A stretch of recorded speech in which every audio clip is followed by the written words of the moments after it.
All right, so as I promised, we are doing 5 lessons from our Top 20 Teens book, and today is going to be our 5th of those 5 lessons. So far we have talked about the frame, we've talked about beliefs, mistakes, risk, and then today we are going to do the second part of that chapter and talk about taking reckless risks. So things that can potentially get us in trouble or be harmful to us. So you see the 6 reasons back here behind me is to why teens typically take reckless risks and don't look out into their best interests. And we are going to address those during this lesson. So I'm going to get my face out of the way here and we are going to roll. So just the example that we have here, you see that the guy that's following is really not comfortable with what is going on. And the guy in front's like, we're having fun anyways, but just don't tell your parents, because really deep down, we know when we're not making the best choice for us. So today, our talk's going to tell you about how to understand the difference between healthy risks and reckless risks. We are going to recognize the reasons behind reckless risk.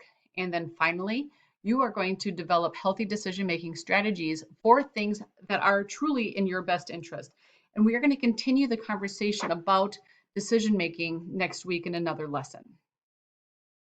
So to review, healthy risks are things that are outside of your comfort zone that cause you to grow. These are healthy, great things for you, even though it might be outside our comfort zone.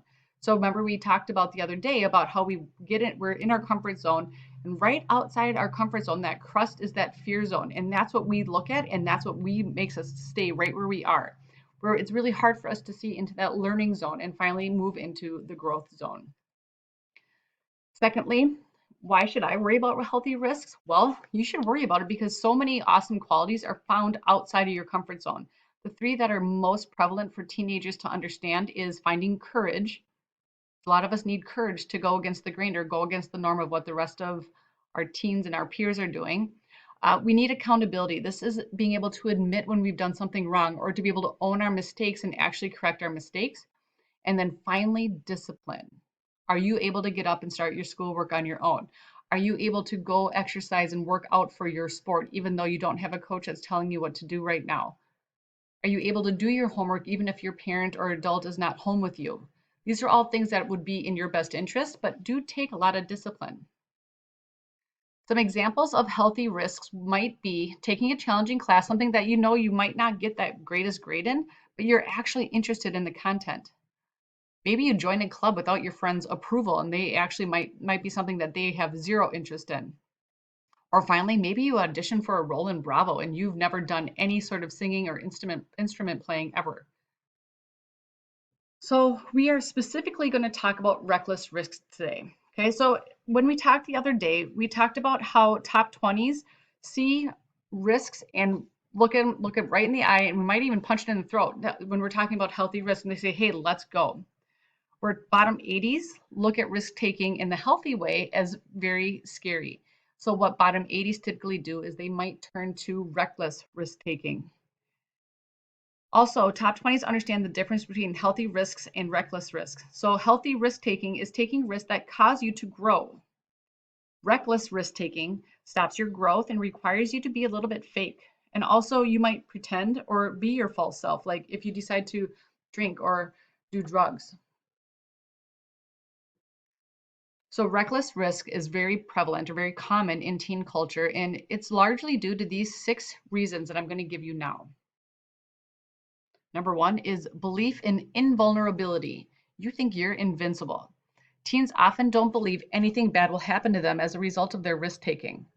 They might be thinking to themselves, it's not going to happen to me, and if it does, it's not going to happen until I'm like 60. Then it's not even going to matter. Number 2 is the fear of missing out. Teens fear missing out what the group is experiencing. What will be talked about next week?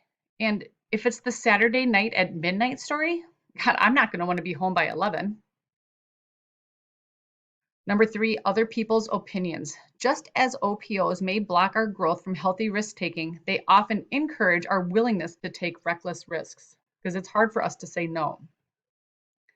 Number 4 is the thrill. You guys as teenagers, you are natural thrill seekers. The energy thrill from reckless risks, it makes you feel more alive. Number 5 is simple. It's fun. Some of the things that are really in your worst interests are often seen as fun, enjoyable, or even pleasurable. The short-term fun or pleasure, sooner or later, is going to result in serious negative consequences. And finally, number 6 is bonding in pain. So as teens, you guys crave meaningful social relationships, but unfortunately, a lot of times those relationships are created and built on negative action or reckless risks. You think to yourself, well, I'll do anything if it means I'm accepted into the group. So the example here would be following the leader.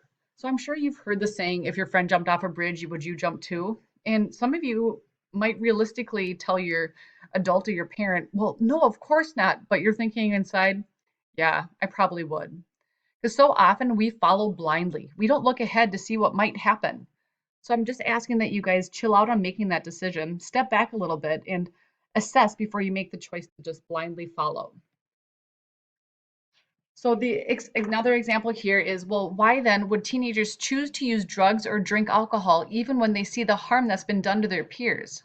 Well, the 6 reasons are very simple and they're right below here. Take your pick. They might have FOMO, fear of missing out. They might feel that bonding in pain is the way to go. They might fear other people's opinions if they don't.